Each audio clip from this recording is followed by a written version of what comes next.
नमस्कार दोस्तों, स्वागत है आप सभी का आपके अपने YouTube channel SSA online study पर। तो कैसे हो आप सभी दोस्तों? आशा करता हूँ कि आप सभी अच्छे होंगे। तो दोस्तों, हम आज इस क्लास में एसएससी जीडी के एग्ज़ाम को देखते हुए जियोग्राफी के महत्वपूर्ण प्रश्नों को डिस्कस करेंगे, जो कि आपके एग्ज़ाम के पॉइंट ऑफ व्यू से बहुत ही महत्वपूर्ण होंगे। तो आप ये वीडियो पूरी देखिएगा। तो दोस्तों, चलिए वीडियो को स्टार्ट करते हैं। तो यहाँ पे पहला क्वेश्चन है, निम्नलिखित नदियों में से किन के स्रोत बिंदु लगभग एक ही है? यानी कि किन नदियों का उद्गम एक ही स्थान से होता है? तो ऑप्शन है ब्रह्मपुत्र और गंगा, तापी और व्यास, ब्रह्मपुत्र और सिंधु, या सिंध और व्यास। तो दोस्तों, इसका सही ऑप्शन होगा ब्रह्मपुत्र और सिंधु। ब्रह्मपुत्र और सिंधु का उद्गम स्थल एक ही स्थान से होता है।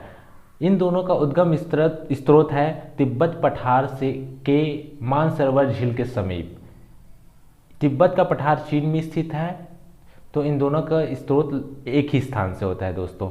और ब्रह्मपुत्र नदी 3 देशों से होकर गुजरता है। वो देश कौन कौन से हैं? चीन है, भारत है और बांग्लादेश। तो ये 3 देशों से होकर गुजरता है ब्रह्मपुत्र नदी। जबकि सिंध नदी भी 3 देशों से होकर गुजरता है। वो दो देश कौन कौन से हैं? चीन, भारत और पाकिस्तान। तो ब्रह्मपुत्र नदी बांग्लादेश में अंतिम देश है बांग्लादेश, और सिंध नदी का अंतिम देश है जहां प्रवेश करते हैं वो है पाकिस्तान। तो आप इस चीज़ को याद रखिएगा दोस्तों। और ब्रह्मपुत्र में ही सबसे बड़ा नदी द्वीप है माजुली नदी द्वीप। माजुली नदी द्वीप ब्रह्मपुत्र नदी में स्थित है, जो कि आसाम में स्थित है। माजुली नदी द्वीप आसाम में स्थित है, तो आप इस चीज़ को भी याद रखिएगा। चलिए दोस्तों, अगले क्वेश्चन की ओर बढ़ते हैं। कौन सा राज्य उत्तर पूर्वी राज्य की 7 बहनों का भाग नहीं है? तो दोस्तों, भारत के उत्तर पूर्व में 7 राज्य हैं जिन्हें 7 सिस्टर कहा जाता है। तो वो राज्य कौन कौन से हैं? अरुणाचल प्रदेश, नागालैंड, मणिपुर, मिजोरम, त्रिपुरा, मेघालय और आसाम। तो ये 7 राज्य हैं, इन्हें 7 सिस्टर कहा जाता है दोस्तों। आप इसे याद रखिएगा। वो देश कौन कौन से हैं? अरुणाचल प्रदेश, नागालैंड, मणिपुर, मिजोरम, त्रिपुरा, मेघालय और आसाम। तो इन्हें 7 सिस्टर कहा जाता है। तो दोस्तों, प्रश्न में पूछा क्या जा रहा है कि कौन सा राज्य 7 बहनों का भाग नहीं है? तो दोस्तों, पश्चिम बंगाल इसका राइट आंसर हो जाएगा। तो option C is the right answer of this question.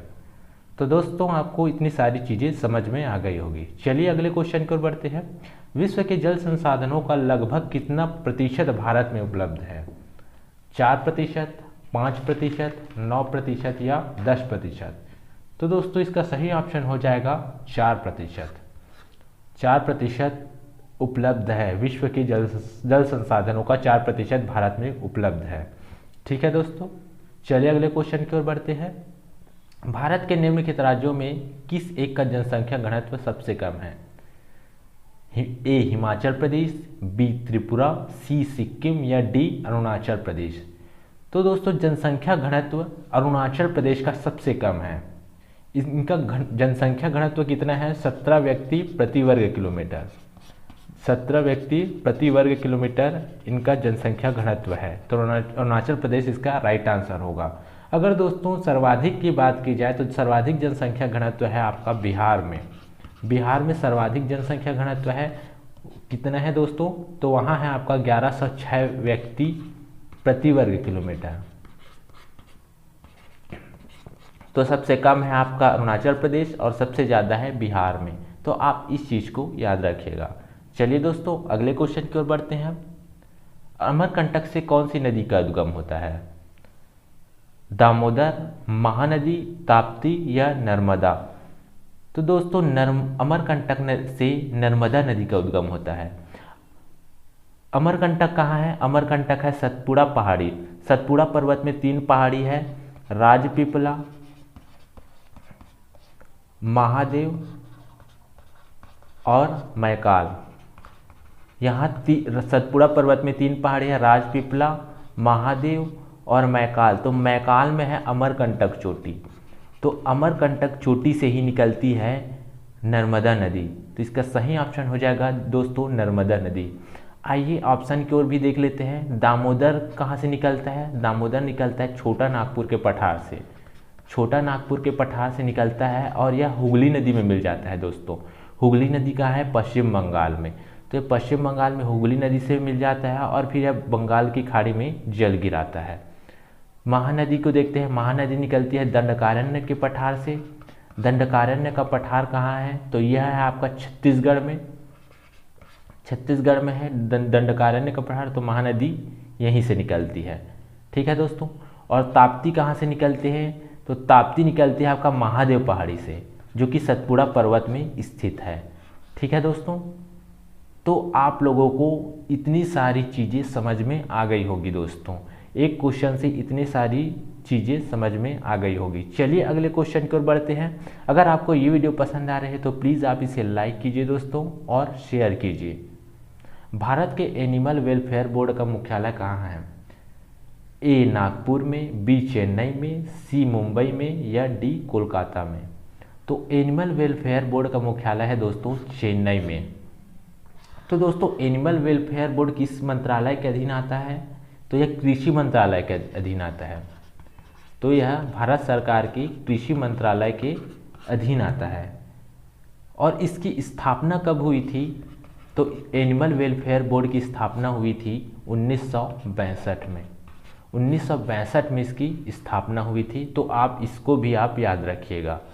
ठीक है दोस्तों। चलिए अगले क्वेश्चन की ओर बढ़ते हैं। निम्नलिखित देशों में से किसमें तमिल एक प्रमुख भाषा है? तमिल एक प्रमुख भाषा किस देश की है? तो म्यांमार, इंडोनेशिया, मॉरिशस या सिंगापुर?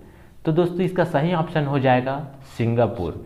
सिंगापुर की प्रमुख भाषा है तमिल। और सिंगापुर में इसके अलावा चीनी और इंग्लिश भाषा का भी प्रयोग होता है। आप इस चीज़ को भी याद रखिएगा। चलिए अगले क्वेश्चन की ओर बढ़ते हैं।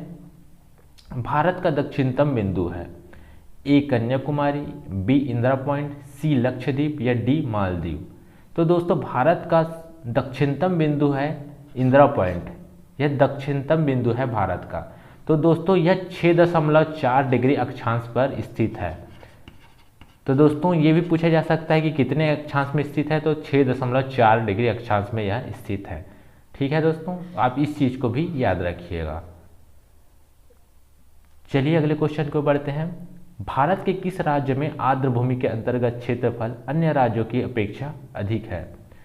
तो आर्द्र भूमि का क्षेत्रफल किस राज्य में सर्वाधिक है, ये पूछा जा रहा है क्वेश्चन में।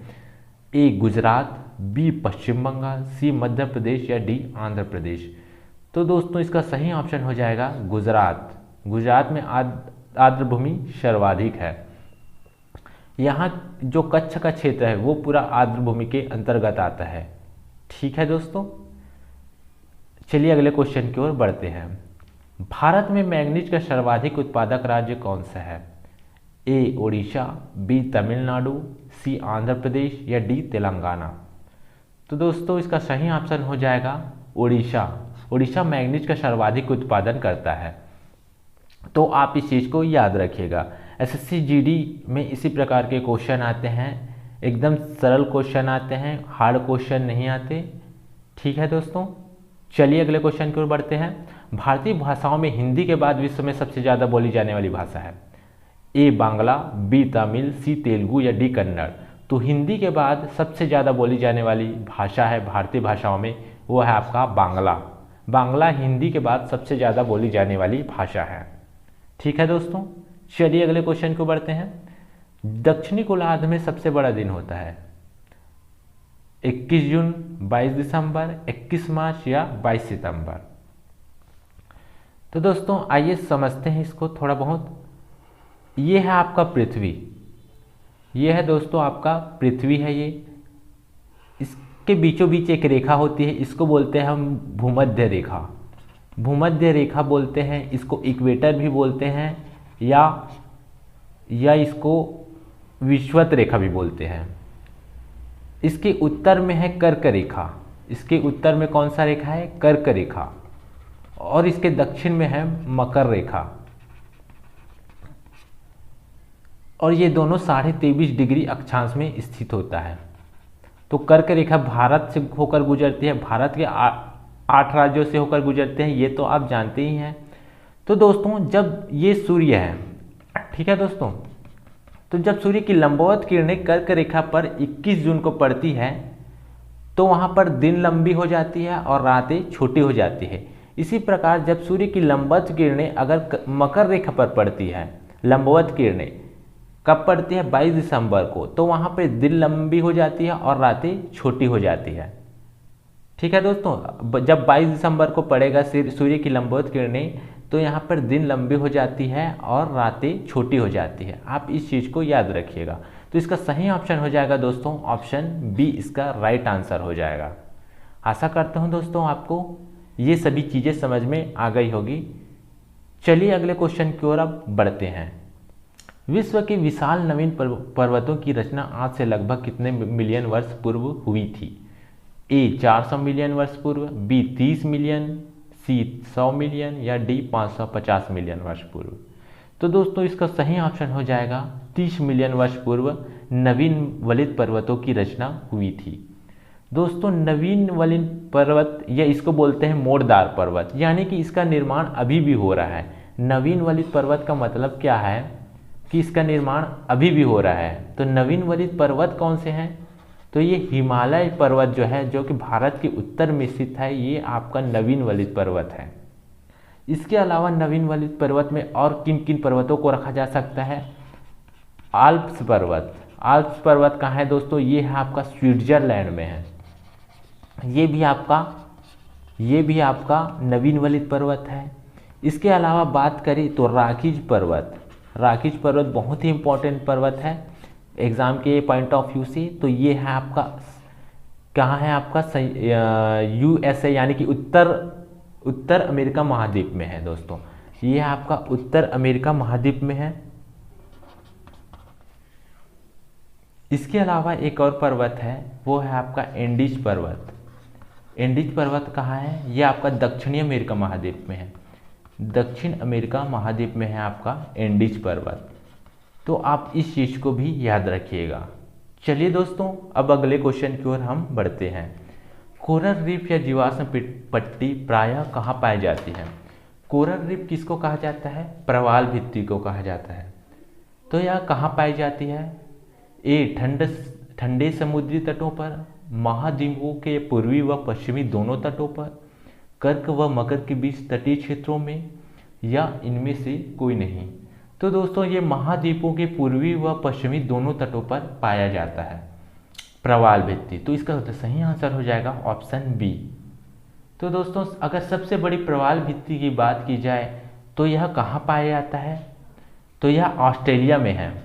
ऑस्ट्रेलिया में है आपकी सबसे बड़ी प्रवाल भित्ति। उसका नाम क्या है? इसको कहते हैं हम great barrier reef. Great barrier reef सबसे बड़ी प्रवाल भित्ति है ग्रेट बैरियर रीफ में। ठीक है दोस्तों, चलिए अगले क्वेश्चन की ओर अब बढ़ते हैं। निम्नलिखित में से भारत का कौन सा राज्य रबड़ के उत्पादन में अग्रणी है? ए तमिलनाडु, बी केरल, सी कर्नाटक या डी आंध्र प्रदेश। तो दोस्तों रबड़ के उत्पादन में अग्रणी राज्य है वो है आपका केरल, क्योंकि केरल में बहुत अधिक वर्षा होती है। जो भारत का दक्षिण वाला हिस्सा है वहाँ बहुत अधिक वर्षा होती है और केरल में तो सर्वाधिक वर्षा होती है, क्योंकि यहाँ मानसून सबसे पहले आ जाता है। 1 जून को मानसून आ जाता है और यहाँ अत्यधिक वर्षा भी होती है, क्योंकि यह विषुवत रेखा के बहुत पास है। तो इस प्रकार से यहाँ जो मिट्टी पाई जाती है उसे लेटेराइट मिट्टी कहते हैं। तो इन लेटेराइट मिट्टी में सिलिका पदार्थ का निक्षालन हो गया है। इस कारण से यहाँ की जो मिट्टी है वो अनुपजाऊ हो गई है। तो अनुपजाऊ होने के कारण यहाँ पर खाद्यान्न पदार्थों की खेती नहीं की जाती। इसी कारण से यहाँ पे रबड़, मसाले या नारियल की खेती की जाती है। तो रबड़ के उत्पादन में अग्रणी राज्य है केरल। तो आप इस चीज़ को याद रखिएगा। तो रबड़ के लिए अनुकूल परिस्थितियाँ केरल में मौजूद है, इसी प्रकार से उसके उत्पादन में यह बहुत ही अग्रणी राज्य है। ठीक है दोस्तों, इतनी चीज़ें आपको समझ में आ गई होगी। चलिए अगले क्वेश्चन की ओर अब बढ़ते हैं। पाक जल डमरू मध्य किन के मध्य स्थित है? किन देशों के मध्य स्थित है? भारत और बांग्लादेश, भारत और चीन, भारत और श्रीलंका या भारत और नेपाल। तो दोस्तों इसका सही ऑप्शन हो जाएगा भारत और श्रीलंका। दोस्तों यहाँ पे थोड़े बहुत मैप की सहायता से जान लेते हैं। जैसे कि ये भारत है, ये यहाँ पे भारत है, ये है आपका श्रीलंका है। तो पाक जल डमरू मध्य, यहाँ बंगाल की खाड़ी, यहाँ पे बंगाल की खाड़ी है, बंगाल की खाड़ी शाखा है यहाँ पे, और अरब सागर, इन दोनों को जोड़ता है। तो पाक जल संधि इन दोनों को जोड़ता है, बंगाल की खाड़ी या अरब सागर को। या बोल सकते हैं यहाँ पे मन्नार की खाड़ी है, यहाँ पे है मन्नार की खाड़ी, और यहाँ पे है पाक की खाड़ी, तो यह इन दोनों को भी जोड़ता है, ऐसा बोल सकते हैं। तो जल संधि यानी कि दो चीज़ों को जोड़ने वाला। ठीक है दोस्तों, तो आपको इतनी सारी चीज़ें समझ में आ गई होगी। तो चलिए दोस्तों अगले क्वेश्चन की ओर अब हम बढ़ते हैं। भारत में सोयाबीन का सबसे बड़ा उत्पादक राज्य कौन सा है? चलिए आंसर दीजिए। ए मध्य प्रदेश, बी उत्तर प्रदेश, सी गुजरात या डी असम। तो सोयाबीन का सबसे बड़ा उत्पादक राज्य है मध्य प्रदेश। मध्य प्रदेश सोयाबीन का सबसे बड़ा उत्पादक राज्य है। सोयाबीन की बात करें तो यह प्रोटीन का सबसे बड़ा सोर्स है, प्रोटीन का सबसे बड़ा स्रोत है आपका सोयाबीन। सोयाबीन में ही 45% प्रोटीन पाया जाता है, 45% प्रोटीन पाया जाता है सोयाबीन में, और यह प्रोटीन का सबसे बड़ा स्रोत है। तो आप इस चीज़ को भी याद रखिएगा, यह मध्य प्रदेश में सर्वाधिक होता है। चलिए अगले क्वेश्चन की ओर बढ़ते हैं। भारत में सबसे पुरानी पर्वत श्रृंखला कौन सी है? ए अरावली, बी हिमालय, सी सतपुड़ा या डी विंध्य। तो दोस्तों सबसे पुरानी पर्वत श्रृंखला की बात करें तो अरावली सबसे पुरानी पर्वत श्रृंखला है। तो सही ऑप्शन हो जाएगा ऑप्शन ए। पुरानी पर्वत श्रृंखला यानी कि आप क्या समझ रहे हैं, इनको पुरानी पर्वत श्रृंखला यानी कि इनको अवशिष्ट पर्वत कहा जाता है। अवशिष्ट पर्वत यानी कि सबसे जिनका अवशेष ही बचा रह गया, जो सबसे पुरानी हो गई है, तो इसे अवशिष्ट पर्वत कहते हैं। जबकि हिमालय तो अभी हमने जस्ट पढ़ा, हिमालय नवीन वलित पर्वत का उदाहरण है। ठीक है दोस्तों, चलिए अगले क्वेश्चन की ओर अब हम बढ़ते हैं। आकार के अनुसार सौरमंडल में पृथ्वी का कौन सा क्रम है? ए दूसरा, बी तीसरा, सी चौथा या डी पांचवा। तो इसका सही ऑप्शन हो जाएगा दोस्तों, पृथ्वी का जो क्रम है वो है आपका पांचवा, आकार के अनुसार। तो आपको पूरी लाइन के अनुसार आपको क्रम ज्ञात होना चाहिए सभी ग्रहों का, आकार के अनुसार सभी का क्रम ज्ञात होना चाहिए। अगर सबसे बड़ी ग्रह की बात करें तो वो है आपका बृहस्पति। बृहस्पति सबसे बड़ा ग्रह है। और सबसे छोटी ग्रह की बात करें तो वो है आपका बुध। सबसे छोटी ग्रह बुध, सबसे बड़े ग्रह बृहस्पति, और पृथ्वी का क्रम है पांचवा। निम्नलिखित में से कौन सी परंपरागत ऊर्जा का स्रोत नहीं है? ए कोयला, बी पेट्रोलियम, सी प्राकृतिक गैस या डी सौर ऊर्जा। तो परंपरागत ऊर्जा स्रोत किसको कहते हैं? जो समाप्त होने वाला है या जिससे प्रदूषण होता है और पर्यावरण को खतरा होता है, उसको बोलते हैं परंपरागत ऊर्जा स्रोत। ठीक है दोस्तों, तो परंपरागत ऊर्जा का स्रोत नहीं है तो इनसे तो कोई प्रदूषण नहीं होता। सौर ऊर्जा जो कि सूर्य से प्राप्त होता है, इससे पर्यावरण को कोई खतरा नहीं होता, न ही प्रदूषण होता है। तो सौर ऊर्जा इसका राइट आंसर हो जाएगा। जबकि कोयला पेट्रोलियम से प्रदूषण होता है। ठीक है दोस्तों, और ये तीनों जीवाश्म ईंधन है, ये तीनों जीवाश्म ईंधन है, आप इस चीज को भी याद रखिएगा। तो दोस्तों ये सभी क्वेश्चन जो हम कर रहे हैं ये आपके एसएससी जीडी के लिए बहुत ही ज़्यादा इंपॉर्टेंट है। तो आप सभी क्वेश्चन को एक ध्यान से देखिएगा और नोट कीजिएगा। चलिए अगले क्वेश्चन को बढ़ते हैं। केंद्रीय चावल अनुसंधान केंद्र कहाँ स्थित है? ए कटक, बी रायपुर, सी जबलपुर, डी लखनऊ। तो केंद्रीय चावल अनुसंधान केंद्र कटक में स्थित है।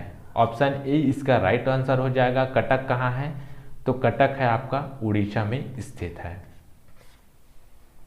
चलिए दोस्तों अगले क्वेश्चन की ओर बढ़ते हैं। भारत का कौन सा राज्य अधिकतम राज्य सीमाओं को छूता है? ए आंध्र प्रदेश, बी कर्नाटक, सी मध्य प्रदेश या डी उत्तर प्रदेश। तो दोस्तों ये क्वेश्चन बहुत बार एग्जाम में पूछा जाता है, बहुत ही इम्पॉर्टेंट क्वेश्चन है। इस क्वेश्चन से हमें कंफ्यूजन भी होता है कभी कभी। तो दोस्तों इसका सही आंसर हो जाएगा ऑप्शन डी, उत्तर प्रदेश अधिकतम राज्य की सीमाओं को छूता है। आइए वो राज्य कौन कौन से हैं उसके बारे में हम जान लेते हैं।